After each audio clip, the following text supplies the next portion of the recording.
Shoutout mga kalods! Mga kalods, puntahan namin ngayon mga kalods yung gamot, prutas na gamot, yung tawag na miracle fruits. Puntahan namin yung punuan mga kalods, manghingi kami doon dahil po ito ay nakagaling na mga sakit tulad ng prostate cancer. Itong biri-biri mga kalods, tingnan mo yung paa ng biyanan ko. 2 weeks mga kalods, talagang bagang-baga yung biri-biri niya. Ngayon nawala na, 2 weeks siyang nag-inom ng miracle fruits. Kaya puntahan kami mga kalods kasi ubos na. Pati ako, uminom din ako mga kalods. Yung sakit ko na mayroon akong arthritis, natanggal dito sa miracle fruits na to. So fruit na po mga kalods dahil nakita ko talaga yung biri-biri ng biyanan ko. Tingnan mo yung paa niya mga kalods. Wala, normal na talaga. 2 weeks lang siyang uminom ng miracle fruits. Kaya ginawa kong content ito para makatulong po lalo sa mga mahihirap. Alam naman yung mga kalods ng panahon ngayon, mahal yung maintenance ng gamot.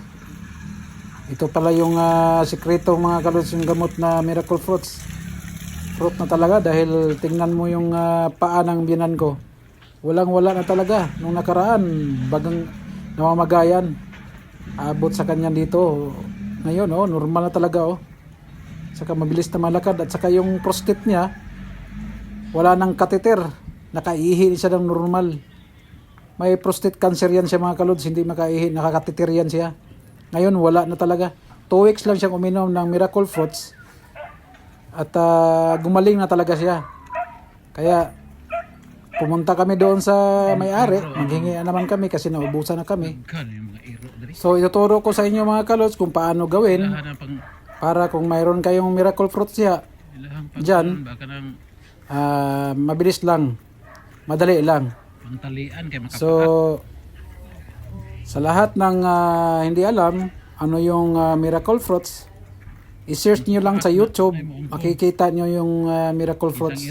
Para siyang niyog, bilog. Isang buo makagawa siya ng mga 1 litro mga kalods na katas galing sa miracle fruits. So marami talagang mga gamot na magamot nito, mga sakit na magamot nito. Tulad, ulitin ko, cancer, kidney, yung mahirap sa pagtulog, insomnia, diabetic, prostate cancer, at saka arthritis, asthma. Ang dami ang benefit nito mga kalods. So magtanim kayo kung mayroon kayo dyan. Dahil lang magtanim ito, yung ano lang niya, yung sanga at saka yung liso. Maraming nagnegosyo nito mga kalods. Yung iba hindi nila sinabi, pero sasabihin ko para makatulong ako din sa mga lalo na sa mga mahihirap mga kalods. Sino bang magtulungan? Tayo lang mga mahihirap. So lahat ng may makaramdaman dyan, maghanap kayo ng miracle fruits. Ituturo ko sa inyo kung paano gawin ang procedure sa paggawa nito at saka paano inumin. Ang pag-inom nito mga kalods, bago kayo kumain ng umaga, pagising nyo, inom kayo ng kalating baso lang, at saka bago kayo matulog, inom kayo ng kalating baso lang. Sa isang araw, 2 beses lang uminom. So ito na yung may-ari ng miracle fruits mga kalods. So hingi kami nito kasi nag-iisa lang dito sa amin, dito sa Davao, sa kapitbahay namin, sa El Rio. So napakaswerte namin dahil may nakita kami nito. Ito po yung punong kahoy ng miracle fruits mga kalods. Yan po, ang bunga niya bilog, mabigat po yan. So yan ang kunin namin. Magpaalam muna kami sa may-ari dahil napakabait po ng may-ari nito. Kung saan ibibigay talaga nila, kung sinabi nila kung makuha yan lahat, kunin na dahil yung atok nila yung sin, pag mahulog yan sigurado. Tingnan mo yung sin na nahulugan ng miracle fruits. Around ako, daghan na kayo. So madali lang magtanim nito mga kalods. Kunin mo lang yung mga sanga niya. Tanim. At saka yung liso niya. Yan po ang kukunin ko mga kalods. Ay, yung biribiri na wala. Lugar na kayo ng biribiri niya. Oh,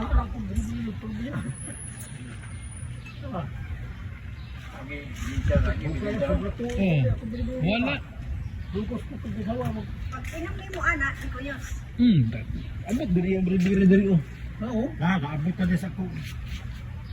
Kung ano siya, kanang epektibo. Karoon lang ka nakainom. Karoon na siya.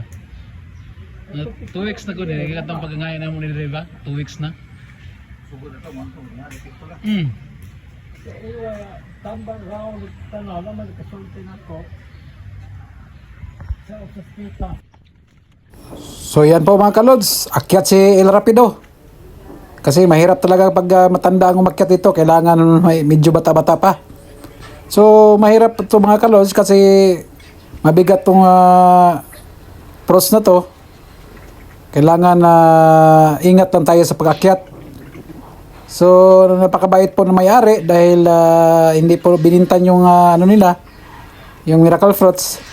So pwede tayong kuha dito kahit anong karami, kahit gaano, kahit ilan nang kukunin natin. So ganyan lang, taste lang mga kalods, pero epektibo talaga tong gamot na to mga kalods. Talagang lahat ng klase ng sakit. Subukan nyo lang, walang mawawala sa pagsubok, pero para sa akin, na-try ko na po sa biyanan ko. Yung prostate cancer niya, nawala na po. Ayan po mga kalods. So kuha ko ng 6. So matagal-tagal na po itong konsumo namin. Ako yung arthritis ko mga kalods, nawala na, nagpa-check up ako, wala na akong arthritis, baba na talaga. Yung uric acid ko, baba na. Nang dahil dito. So sana po mai-share po ninyo. Tingnan po ninyo paano ko gawin ang proseso nito sa paggawa mga kalods. So maraming salamat po sa lahat para makatulong po tayo sa mga mamahirap. Ito po yung paraan. No, ito po yung paraan para makatulong po tayo. May karamdaman kayo, mahirap sa tulog, insomnia, arthritis, diabetic, sakit sa puso, tsaka prostate cancer mga kalods, yung bilan ko, wala na, hindi na kinakatitir. Umihi na siya ng maayos. Yan po mga kalods. Pakishare po sa inyong lahat. Subukan nyo na rin po kung may karamdaman kayo, maghanap kayo ng miracle fruits. Ganito po yung proseso niya. Kukunin po yung laman. Yan po mga kalods, yung laman niya. Kailangan kudkurin nyo ng kutsara para yung katas niya habang mahina yung apoy, isalang nyo sa apoy, mahina talaga yung apoy. Magkatas to siya mga kalods, halo-haloin nyo lang. Tingnan po nyo ang proseso kung paano ko gawin mga kalods, andyan na rin sa video.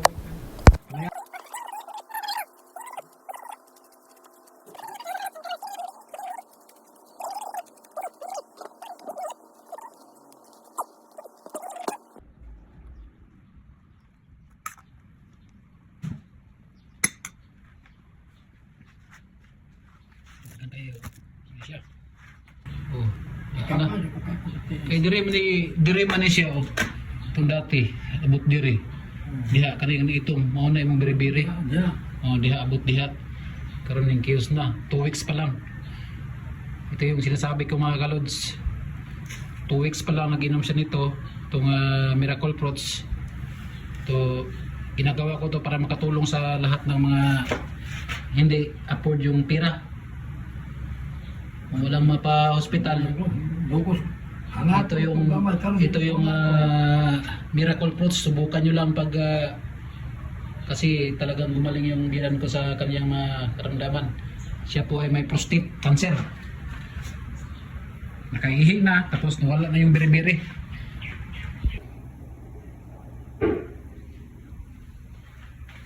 So ito lang po mga kalods. Takpan nyo to, dandahan lang yung apoy. Nalaman po ninyo pag luto na siya talaga, kulay itim siya. Ito magtubig to. Halu-haluin nyo lang bawat minuto. Bawat minuto, halu-haluin nyo lang para hindi siya masunog. So, yan po. Takpan ko muna kasi bago pa lang. Pag kumulo konti, yun na, mag-umpisa ka na yung maghalo-halo. Ganyan po mga kalods ka, yung niya, apoy. Mahina lang. So, ito ang proseso niya mga kalods. O, see? Pag mainit siya, ganun yan ang kulay niya mga kalods. Kulay itim. Halu-haluin nyo lang para magtubig siya. 45 minutes mga kalods. Ito po yung ginagawa kong na video para makatulong po sa lahat.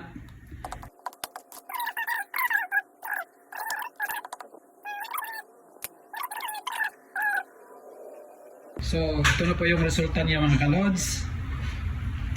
Ganyan. Lagay lang natin dito sa screen para salain yung batas niya.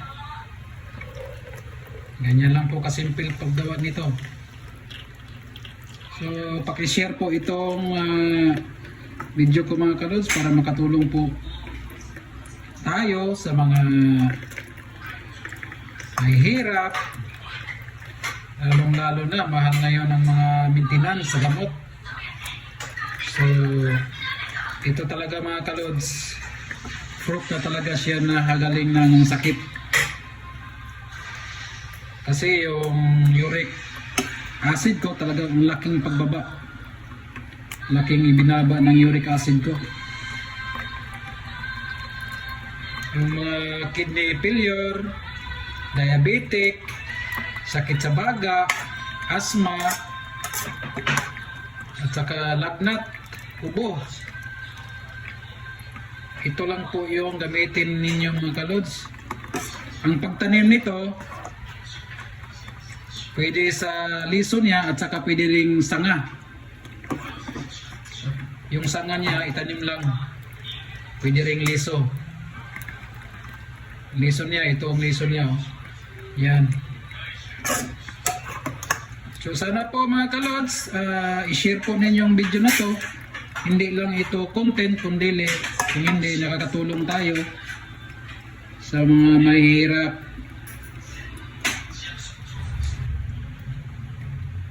Ito pang ano talaga ito, pang mahirap talaga ito mga gamot mga kalods. Miracle fruits. Kaya siguro tinawag ng miracle fruits dahil talagang naka-miracle.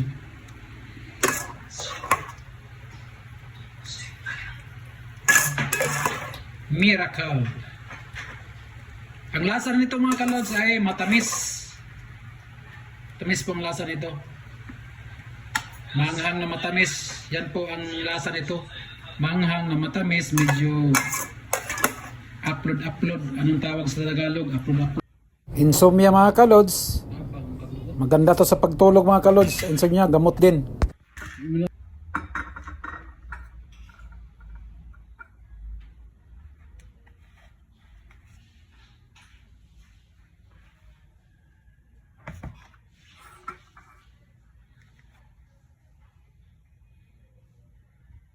So mga kalods, ito na yung finished product natin. Yan po kadami ang isang buo. Yan po kadami mga kalods, mga 1 litro ng katas niya. So transfer ko sa botelya, tapos ilagay nyo sa refrigerator ninyo. So ang pag-inom nito mga kalods, kalahating baso lang sa umaga bago kayo kumain. Wala pang laman yan. Kalahating baso lang bago kayo matulog sa gabi. Kalating baso lang din. Ganun ang proseso nitong mga kalods. So ito yung finished product natin. Okay, tingnan nyo, ang dami. Yan po mga kalods, pakishare po sa inyo para makatulong po tayo mga kalods sa lahat ng may karamdaman dyan. Lahat ng karamdaman, prostate, cancer, kidney. Maraming salamat po mga kalods.